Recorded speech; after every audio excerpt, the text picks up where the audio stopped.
వ్యాఖ్యాతి P Venkata Sai Shriya. 50వ number Venkata Sai Shriya. నమస్కారం. నమస్తే. అందరికీ నమస్కారం.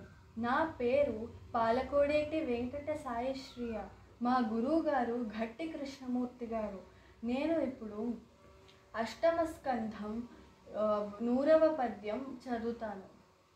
సందర్భం: గజేంద్రుడి దీనాలాపము విన్న విష్ణువు లక్ష్మీదేవితో మందారవనంలో సరససల్లాపాలాడుతూ ఉండి కూడా భక్తపరాధీనుడు కనుక మైమరచి భక్తుణ్ణి కాపాడడానికి లక్ష్మీదేవితో ఒక్క మాటైనా చెప్పకుండా వెళ్తున్నాడు. అప్పుడు తికమక పడిన లక్ష్మీదేవి యొక్క మనస్థితిని వర్ణించే పద్యం చదువుతాను. తనవే చేయు పదంబు పేర్కొనడనాథ స్త్రీ జనాలాపముల్ విననో మృచ్చులు మృచ్చిలించిరొఖలుల్ వేద ప్రపంచంబులన్ ధనుజానీకము దేవతా నగరిపై దండెత్తెనో భక్తులంగని చక్రాయుధుడేడి చూపుడని ధిక్కారించిరో దుర్జనుల్.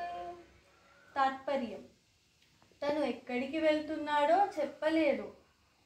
ఆయన పరాధీనతను చూసి భక్తజన రక్షణాగుణాన్ని తలచి పూర్వం జరిగిన సంఘటనలని తలచుకొని ఇటువంటి సంఘటనే జరుగుంటుందని భావించింది లక్ష్మీదేవి.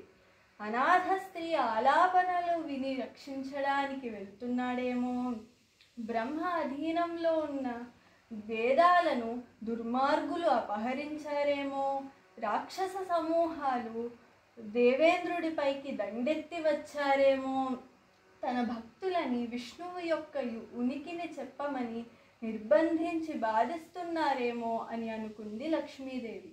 ధన్యవాదాలు తల్లి. చాలా చక్కగా చెప్పావు. కొత్త కొత్త పద్యాలన్నీ చెప్తున్నారు. బాగుంది.